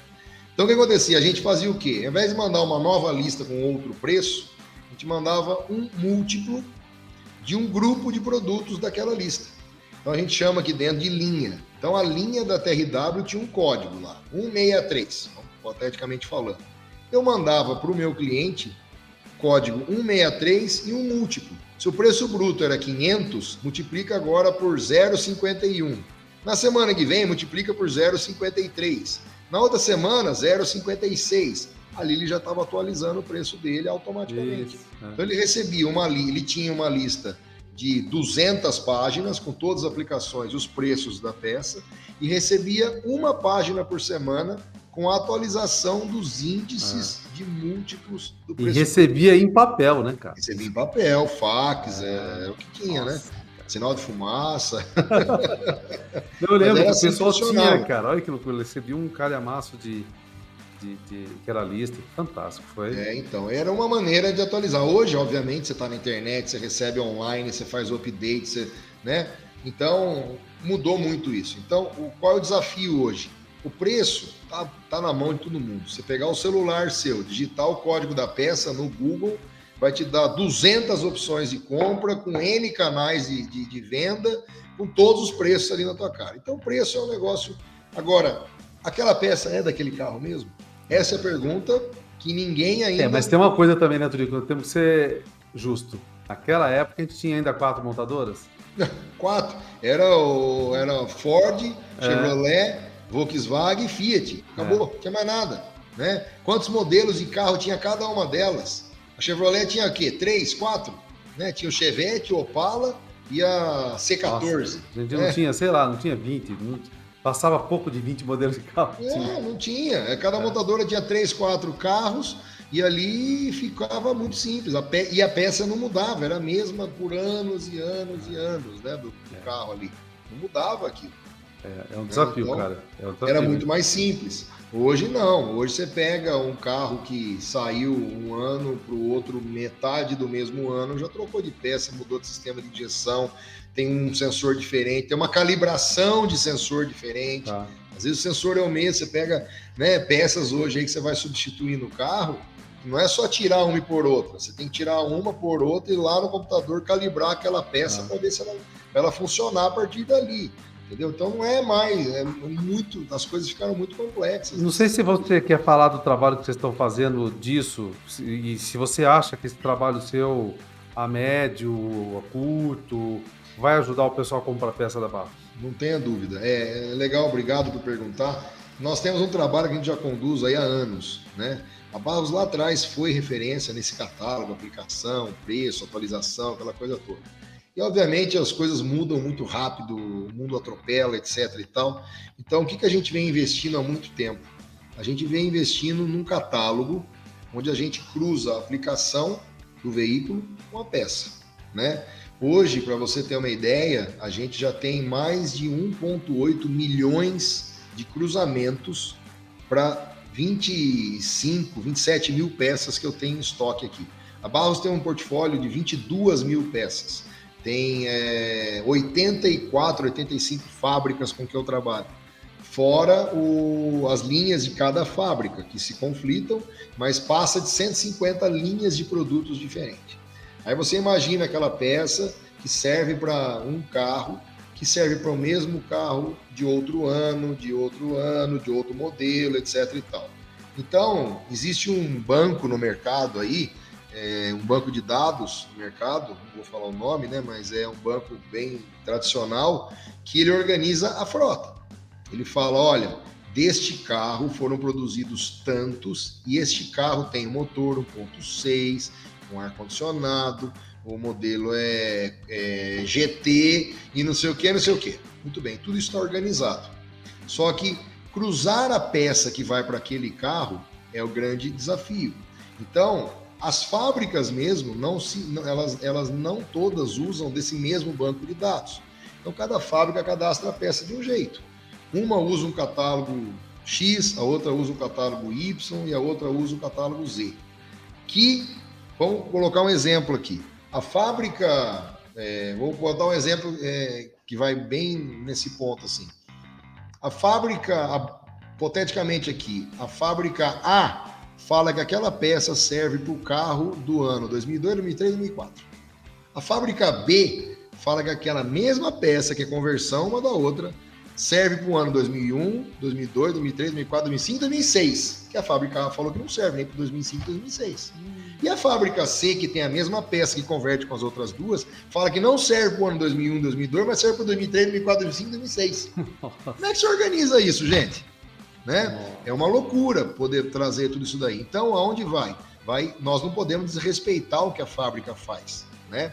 Mas eu ponho ali, quando o cara busca, a pessoa vai buscar a peça, no nosso catálogo, ele vai ter uma busca por carro, e lá eu vou mostrar todos os modelos disponíveis daquele carro. Qual que é o seu? Indica aqui qual que é o seu. Então ele vai pesquisar ano, qual é o ano do seu carro? Primeira pergunta. Que aí ele vai filtrando, né? Vai diminuindo as montadoras disponíveis por ano. Então ele põe o ano do carro dele. Ele vai para qual é a montadora? Qual é o carro que você tem? Ponto. Ele pode fazer isso selecionando, ou ele pode, no nosso catálogo novo, escrevendo Gol 2006. Ponto. Gol 2006, o meu sistema vai entender 2006, quais são os gols 2006 que eu tenho? Tal. Traz todos os gols lá. Ele seleciona qual que é o dele, o meu é esse. Clicou lá, vai estar embaixo disponível todas as peças para o Gol 2006 que eu tenho. Entendeu? Ah, mas qual peça eu quero? Digita lá, amorter, pronto. Dá um Enter, vai trazer tudo que está ligado com o amortecedor, né? Ah, mas eu quero amortecedor. Então ele vai lá e filtra amortecedor, né? Então tudo isso vai facilitar muito a busca de peça, porque nós vamos chegar a uma precisão muito maior na peça que precisa ser aplicada para aquele carro. De maneira organizada, diferente da maioria dos catálogos que estão no mercado, por banco de dados. A maioria dos catálogos que estão no mercado faz a busca por similaridade. Então você escreve um código, ou escreve uma palavra, ela traz tudo que contém aquilo que você escreveu. E às vezes você está procurando pastilha, vem lá uma bomba de óleo, porque o código é parecido, né? E muitos catálogos que trazem resultados totalmente fora daquilo que você quer. O que a gente está fazendo não, como ele está dentro de um banco, ele está organizado, ele está vindo tadinho, entendeu? Então vai ser uma maneira muito mais fácil da gente chegar até a peça que o cliente precisa. E esse catálogo vai ser disponível para o lojista, para o mecânico, para o próprio vendedor meu aqui dentro, né, da Lauto ou da Barros, fazer a venda de forma mais assertiva. E quando que você acha que vai estar disponível isso, pessoal? Olha, a gente já tem ele testando aqui dentro, já tem 1 ano já, e para você ter uma ideia de tão complexo que é, né, a gente precisa ficar ensinando o sistema a aprender os apelidos das peças, né? Porque, assim, o cara vai buscar lá cilindro de roda, tá lá, cadastrado. Burrinho de freio. E aí? Eu tenho que ensinar no sistema que cilindro de roda também é igual burrinho de freio, né? Aí, mais longe disso ainda, uma fábrica fala que uma coisa é boia de tanque. A outra chama a mesma peça do mesmo carro de sensor de nível. A outra fábrica, da mesma peça para o mesmo carro, chama boia de combustível. Entendeu? E aí, o que eu faço? Eu chamo do que aquela peça? Então nós fomos lá e criamos um padrão de nome, né? Se você olhar hoje na lista da Barros, tem uma variação de mais de 6.000 nomes diferentes de peça. A gente conseguiu consolidar isso tudo em 240 nomes. Então, o vendedor, ou o lojista, ou o mecânico, na hora que ele começar a se habituar ali, ele sabe que o que é que vai dentro do tanque? É sensor de nível? Sensor de nível. Então, se é boia de tanque, se é boia de gasolina, se é isso ou aquilo, é sensor de nível. Então, padronizando, fica mais fácil de devolver, né, o resultado. Como exemplo aqui, outro dia chegou um cliente para comprar uma barra auxiliar, um braço auxiliar da Blazer, né? Aí o cliente foi lá, falou, você tem o braço auxiliar da Blazer? O cara virou e falou, peraí, foi lá, braço auxiliar, RW, não sei o que, escreveu Blazer. Não tem braço auxiliar da Blazer. E eu, do balcão do lado, só de tem o braço ali. auxiliar da Blazer, tenho certeza absoluta. É o mesmo da S10. Ah, S10, braço auxiliar S10. Pum, bateu lá, veio a peça. Aí, olha pra você ver, foi um erro nosso. Você vê, a gente erra, humano, né? Claro. Alguém aqui dentro foi lá e escreveu Blazer com S. E aí o vendedor escreveu com Z, não achou a Blazer com S. Então, quando ele procurou, por similaridade, deu errado. No banco, quando está organizado por banco, não existe escrever o Blazer com S. A Blazer está cadastrada, eu seleciono a Blazer. Isso, tá na tabela, é por tabela. A mesma coisa é o Quid. Campeão de audiência aqui é o Quid. Pesquisar com Q ou com K. Né? Eu quase estou cadastrando as peças Quid barra com K, né? KWID as duas e versões. EWID. Já vou cadastrar os dois daqui a pouco, porque ninguém acha a peça. Nossa, é um nome muito chato. E aí você. Mas e aí? Legal, cara. E você acha que o pessoal vai poder contar com isso a partir de quando? Quando que você Eu acredito que a gente já está, como eu disse aqui, há mais de um ano ensinando esses codinomes, esses trocadilhos, né? Esses erros, tem muito erro de cadastro, tanto da fábrica quanto nosso, quanto do próprio banco. Então, a gente está amadurecendo isso. Eu acredito que meados do ano que vem, com certeza, isso daí vai estar já disponível na loja do cara, junto com o programa de compra B2B, lá que a gente chama, né?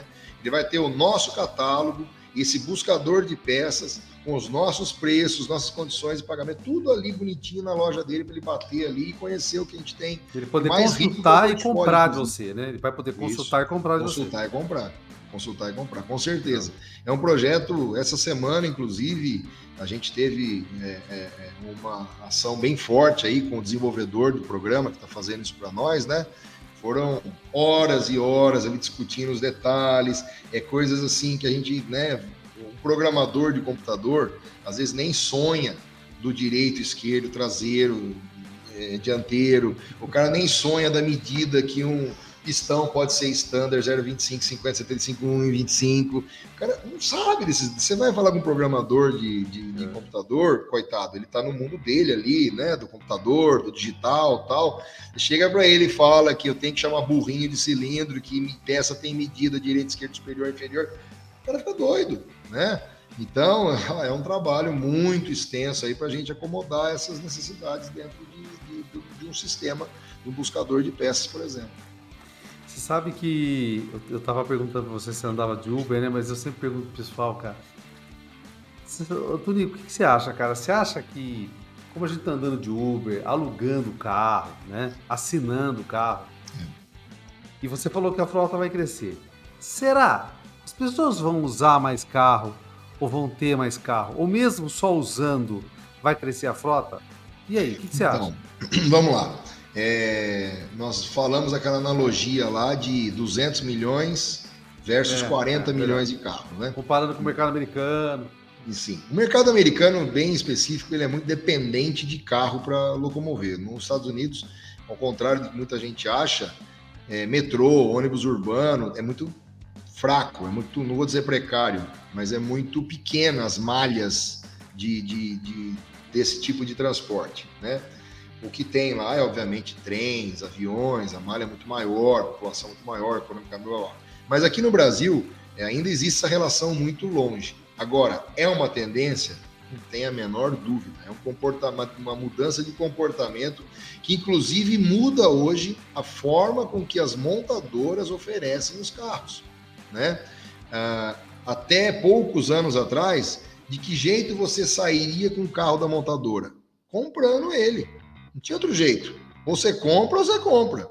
Hoje você já faz leasing, você já faz ciclo de troca, você já faz aluguel da própria montadora. A montadora tem uma lojinha do lado ali com os carros dela para alugar para você, né? Então, tá mudando? Claro que tá. Claro que tá. Vai parar de crescer? Eu acredito profundamente que não, por essa relação população-veículo, que ainda tem muito a crescer. E o Brasil pouco investe em transporte público, malhas que são mais eficientes, etc. e tal. Então ainda vai continuar crescendo essa frota. Mas o perfil do dono do carro vai mudar. Quem vão ser os donos dos carros, né? Cada vez mais grandes locadoras de veículo que concentram os carros por assinatura, o carro por aluguel, o carro por leasing, seja o que for. Depois você vai ter os frotistas, que são aqueles que detêm os próprios carros com seus próprios motoristas, ou alugando ou não para outros motoristas. Você ainda vai ter uma parcela muito grande de veículos aí de uso próprio, né? Veículo particular, vamos dizer assim.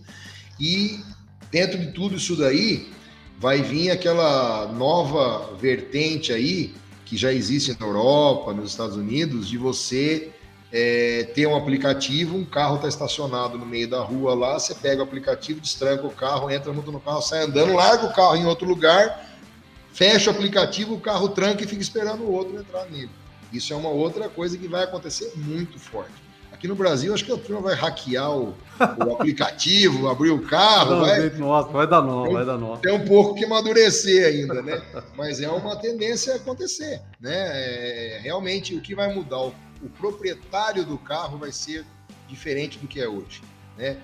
Eu pego a minha filha, tem 10 anos de idade, ela é apaixonada por carro, ela sabe o nome dos carros, da coleção nossa, tudo ali. Mas você já vê que é uma pessoa que não se apega ao bem. É diferente, a gente, quando fez 18 anos, né? A gente ia lá, nossa, lavava o carro, limpava a roda com cotonete, né? Meu filho tem 20 anos, Tonico. Eu tô brigando com ele para tirar a carta. Então, exatamente. Ele não tá mais preocupado porque ele não precisa disso mais. Ele puxa o celular do bolso, em 5 minutos tem um carro na porta da casa dele para levar onde ele quiser. Se ele vai voltar chapado ou não, pouco importa. Ele vai para o ponto A, para o ponto B e volta sem trauma, gastando menos do que se tivesse um carro, né? Então, vai tendenciosamente, vai mudar? Vai. A relação ainda é muito distante, 200 para 40 milhões ainda é muito distante, né? Vai se aproximar, não vou falar que vai chegar a 100 milhões, etc., como é o mercado americano, não. Mas crescer 50% da frota, hoje nós estamos falando em chegar em 60 milhões, que ainda fica uma relação menor de 3 para 1, né? De carro e população. Então, vai ter muito ainda para entrar de carro no nosso mercado. Então, mercado de reposição, mercado automotivo no Brasil, ele está na mira dos investidores de fora. Muitos fundos de investimento, muitas boutiques aí de dinheiro miram forte no mercado de reposição brasileiro. Por quê? Porque é um mercado muito promissor.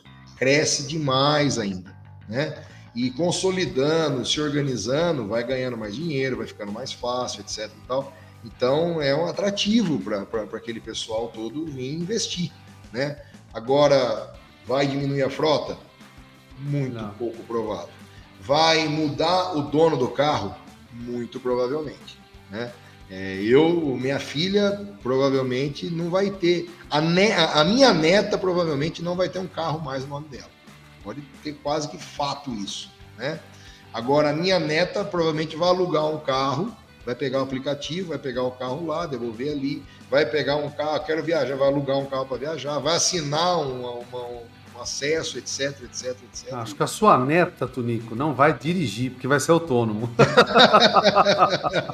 Não tenha dúvida, não tenha dúvida disso. Agora, então é assim, seja mecânicos e autopeças, ou seja, tem muitos anos ainda com um monte de carro para consertar, vai ter peça, né? No meu ponto de vista, a gente tem muito para explorar e ganhar, e todo mundo ganha dinheiro com isso ainda. Eu até comentei com você outro dia, quem estava batendo papo, né, que eu até fiz uma pergunta para o cliente, falava assim, olha, pergunta do Silvio Santos, baú da felicidade, se eu te der um baú de dinheiro, o que você faz para sua oficina? E boa parte falou, cara, não sei, né? Não sei, muita dúvida, muito medo e tal. Para a gente ir fechando, que conselho você vai dar para autopeças e oficinas para dar um pouco de alívio no coraçãozinho deles? Olha, quem sou eu para dar um conselho para o mercado nosso, que é um mercado aí, né, de bilhões de reais, né, e é um mercado carente, tudo. Agora, se eu fosse dar um conselho, se eu fosse falar alguma coisa, né, eu acho que a gente não pode deixar de se atualizar, né, de se modernizar. E quando a gente fala isso, a gente não precisa pensar em grandes investimentos, em coisas mirabolantes, não. Não é isso, não. Às vezes a gente fala em modernizar, simplesmente o ato de se organizar, a gente já está modernizando, né? O fato de se atualizar não é comprar um computador novo ou fazer um ponto de loja nova, com uma frente de loja nova. Se atualizar eu tenho alguma coisa que me ajude aqui a fazer a minha venda melhor, organizar o meu estoque, a mostrar para mim o que eu estou vendendo, o que eu não estou vendendo, o que eu tenho que fazer, o que eu não tenho, né? Modernizar oferecer para o cliente formas de pagamento, formas atrativas do cara poder fazer a compra dele com tranquilidade e o lojista com segurança. Então, cartão de crédito é uma tendência, não tem nem o que falar, né? Já é uma realidade. mas cada vez mais traz segurança e conforto e comodidade para quem compra, né? Traz flexibilidade para quem compra e segurança para quem vende. A Barros, por exemplo, tem um programa, né? Não é merchan não, mas a Barros tem um programa aqui onde eu hoje já chego no crédito do meu cliente e assumo as parcelas que ele fez a venda dele e o meu cliente compra da gente à vista. Nossa, Tony, como é que funciona isso? Bom, o Marco da Oak Group chegou num cliente da Barros e pagou a peça dele em 10 vezes. Esse cliente da Barros, em vez de esperar as 10 parcelas do Marco cair na loja dele para ele poder receber, ou ele pagar, todo mundo conhece aqui a taxa de adiantamento para trazer esse dinheiro a presente, a Barros oferece um programa que vai lá, o lojista, aquela venda que você fez para o Marco do grupo lá, pode dar para mim aqui, eu assumo as parcelas, você pode comprar à vista de mim sem custo nenhum. Você praticamente antecipou para ele. Eu faço o trabalho de antecipação. Isso é o quê? Modernizar, atualizar, né? Então não é só pensar em programa de computador, pensar em fachada, pensar em maneiras alternativas, buscar sempre alguma coisa diferente para você ser diferente e se destacar. Porque hoje, meus caros, o mundo cada vez mais está ficando mais igual. Apesar das grandes diferenças que a gente discute, aquela coisa toda, tudo está ficando cada vez mais igual. Você entra no supermercado, cada vez mais você vê menos marcas daqueles produtos. Cada vez as marcas vão ficando mais fortes e vão abraçando a prateleira ali. Antigamente você ia no... Quantas marcas de sabão em pedra você via no supermercado antigamente? Cara, hoje quantas tem? Cara, nem sei. Acho que tinha uma, duas. Eu sempre lembro da IP. Então, né? Entendeu? Hoje eu nem sei quantas tem, cara. Então, cada vez mais as coisas vão ficando, né? Então, por outro lado, antigamente, que marcas de óleo a gente tinha, né? No nosso mundo aqui. Que Você está falando lubrificante, né? Lubrificante de... Quantas marcas de óleo a gente tinha no Brasil antigamente? A gente podia contar o quê? Petrobras, 3, 4? Né? Lubrax, Esso, Mobil, Shell, acho. Shell, Ipiranga, hoje, cara, nem tinha. Não tinha. Hoje, eu abro Oficina Brasil lá, o jornal tem marca que eu nunca ouvi falar. Exato. Então, o que é modernizar? Será que essa marca está vendendo? Será que isso aqui é legal? Será que isso aqui é mais competitiva que a outra? Preciso ter essa ou ter aquela? Então, tá ligado, entendeu? Então, a palavra que eu digo é, a gente não pode ficar parado. Isso a gente não pode ficar. A gente tem que ser dinâmico, moderno, buscando alternativas, fontes diferentes. Eu vou dizer para vocês aqui, um dos itens que eu tenho mais giro dentro da loja nossa aqui, de autopeça em Mojimirim, se eu falar, ninguém acredita. É sorvete. Meu Deus. Que loucura, cara. Você entendeu? Aqui totalmente conveniência, cara. Olha. Aqui em Mojimirim é quente. Então, a gente pôs uma linha de sorvete baratinho, um saquinho lá que custa 80 centavos do sorvete, é um saquinho de sorvete de massa e tal. Aquilo sai que nem pipoca, cara. O mecânico tá lá esperando a peça, pegando não sei o que, ele abre o tomando freezer, pega um. Olha que genial, cara. Você entendeu? Que legal. Então, eu ganho dinheiro com sorvete? Não, eu não ganho dinheiro com sorvete. Mas eu agreguei uma coisa que o mecânico... Eu tirei R$1 do bolso do mecânico ou do cliente. E você melhorou a experiência de compra dele, hein? Exatamente. Tirei R$1 do bolso dele e deixei ele feliz. Satisfeito, ele saiu de lá aquele calorão, saiu fresquinho, chupando sorvete. Vai ter dia que ele entre comprar na Barros em outro lugar, ele vai precisar, lá, ou na Lauta ou na Barros, ir lá porque tá com calor e quer tomar sorvete. Quer tomar sorvete. Verdade. Eu espero que isso não aconteça, porque senão eu vou ter que virar vendedor de sorvete. Né? Nossa, Agora você vê como é que a gente tem que estar fora, tem que estar ligado, porque que legal, onde foi que eu imaginei que um dia o item de maior fluxo no balcão ali fosse ser sorvete? Mas esse exemplo é ótimo. É de experiência e de conveniência para o cliente, né? E me fala uma coisa, falando do Tunico, cara, a história, assim, né? Como você falou, a história da Barros e terceira geração, muita coisa legal e também você se envolver numa profundidade, né, cara, que é impressionante. Você virou engenheiro automotivo, né? Puta, que coisa legal, né? Cara, tem aquele Flávio Augusto, o cara que era dono da WhatsApp lá, né? Que eu acho aquele cara, assim... Ele tem um livro lá que ele chama de pontos de inflexão. Eu achei que ele usou como ponto de inflexão momentos da sua vida que acontece grande virada, né? E eu achei assim, não dava, cara, eu falo pra você, não tem muita, achava que não ia ser grande leitura e acabei gostando muito da força do texto que ele tem. E ele fala disso, cara, de alguns momentos da vida dele, fala, cara, ele sabe assim os momentos que fala, olha, esse momento foi foda. Esse aqui, Marcante. né? Você tem pontos de flexão que você pode contar pra nós ou você vai esconder? Tenho sim. Eu tenho assim, eu já tive, graças a Deus, muitas passagens sadias na minha vida, né? Mas eu tive um ponto de flexão, foi na faculdade, né? Quando eu comecei a participar do time de Baja, de mini Baja, né? De corrida de off-road que tem, que a SAE, né? Promove aqui no Brasil, né? E aquilo para mim foi um ponto de flexão, porque até então eu era um estudante de engenharia que enfiava debaixo do braço um monte de livro, né, fazia um monte de conta e não sabia para que servia, né? Quando eu me envolvi naquele projeto dentro da faculdade, tudo começou a fazer sentido, né? Porque aquela conta que eu fazia, quanto que aquela barra de ferro ia resistir para tal, estava aplicado ali no bracinho de direção do carrinho que a gente dirigia, né? E aí aquilo transformou assim o negócio. Eu sempre fui muito apegado à oficina, mexer com mecânica, etc e tal. E aquilo criou um momento assim que fala, nossa, agora, né? Tudo fazia sentido, começou a fazer sentido, né? E aquilo para mim foi muito marcante porque criou uma guinada assim no momento da vida. O segundo que eu posso dizer ponto de flexão foi quando eu me mudei do Brasil para os Estados Unidos. Tive uma passagem fenomenal, assim, maravilhosa nesses 7 anos e quase 8 anos que eu me morei fora.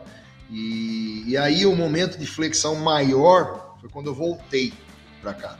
Porque até então, quando eu saí e fui para lá, tudo era novidade, tudo era nossa, país, primeiro mundo, aquela coisa, né? Facilidade de tudo, respeito ao cliente e tal, encantamento, né? Mas o momento de flexão foi quando eu voltei para o Brasil depois desses quase 8 anos. E aí a gente, primeiro, refletir sobre as raízes nossas, né? Isso me fez andar assim para trás, parar, olhar e voltar às raízes. O cara que estava em Mojimirim, morou um tempo em São Paulo, morou depois nos Estados Unidos, conheceu tudo que tinha de bom e de melhor, volta para o Brasil, para Mojimirim. Não estou demérito nenhum a Mojimirim, mas óbvio, né? Mas, poxa, cadê aquele mundo todo que eu estava vendo, que eu vivia tal? Então aquilo, e eu falei, será que eu precisava de tudo aquilo? Será que tudo aquilo é necessário? Será que, sabe? Isso foi um momento muito forte para mim, né? Que me trouxe de volta à realidade, me trouxe de volta à raiz aqui da minha família, né? E me trouxe de volta à empresa, né? Que é fruto do trabalho aí do meu avô e dos meus tios e do meu pai, né? Então me fez aí falar, poxa, não, né, se eu fosse seguir carreira solo, né, eu trabalhava de engenheiro, depois eu fui qualidade, passei por gerente de conta, gerente de projetos, eu estava, graças a Deus, indo numa ascendente muito legal. E se eu fosse continuar aquele voo que eu estava lá, eu não teria voltado às minhas origens aqui, obviamente, e poderia estar até, vamos dizer assim, profissionalmente dizendo, em cargos mais elevados, com coisas mais distantes, etc e tal. Mas, cara, eu percebi que, voltando aqui, eu estava na minha essência, eu estava no meu lugar, cuidando daquilo que é nosso, sabe? Então, isso me confortou muito, né? A minha esposa vive um dilema, a gente vai voltar um dia a morar nos Estados Unidos? Eu digo para ela, agora nem a pau. Não saio daqui por nada. Nossa, né? Senhora. E, obviamente, um outro momento que aí muda todos nós, né? É o nascimento de um filho, né? Isso é a gente... Primeiro que a gente nunca mais dorme igual, né?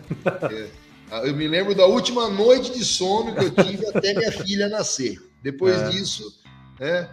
podia cair um meteoro do lado da minha cama, eu não acordava. Agora um mosquito voando no quarto dela me tira o sono, né? Mas um barulho de chave tá te acordando. Então, assim, foram esses, acho que 3 momentos assim legal, que fizeram algumas coisas fazer sentido, voltar à raiz e criar esse laço, né, de família, de pai, responsabilidade, toda aquela coisa. Né? Acho que foram 3 momentos legal, que eu posso dizer que foi na minha vida. Muito show. E, cara, me conta uma coisa, onde é que o pessoal te encontra na internet? Ixi, eu tô de maneira bem tímida aí no Instagram. Eu não gosto muito de me expor, né? Eu tenho uma conta no Instagram pessoal, é Barros Tunico, tá lá. Sou assim, não gosto de ficar postando muito, né? Apesar de eu ser assim todo falante, etc e tal, eu sou um pouco reservado no que diz respeito, né? Minha E família, mas tá LinkedIn? Tem lá. LinkedIn? LinkedIn tenho também. Aí é Tunico Barros mesmo, tá no LinkedIn também. Lá tem minhas passagens profissionais tal, mas Legal. também não sou atuante e ali frenético nesse lance Instagram, postar, LinkedIn, fazer post, papapá. Não, não é do Tunico isso não. O Tunico é mais caseiro, ele toma a cervejinha, cupinha dele em casa, sai para Que pescar com os delícia. amigos.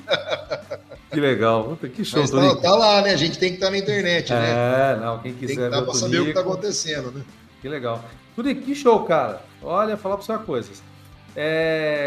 Conversando um monte de coisa, foi muito legal. Só tenho que agradecer você por essa conversa. Imagina, que isso. Prazer. E foi muito legal. Brigadão, brigadão, gente, ter ficado com a gente aí. Não esquece de curtir e seguir a gente nessas nossas conversas. E vamos que vamos. Um Tá abraço. joia, Marcão. Muito obrigado aí. Sucesso a todos nós aí. Que a gente possa aí prosperar diante de tantas turbulências e tantas diferenças que a gente vive, né? A gente não pode esquecer que tolerância, respeito é acima de tudo, né?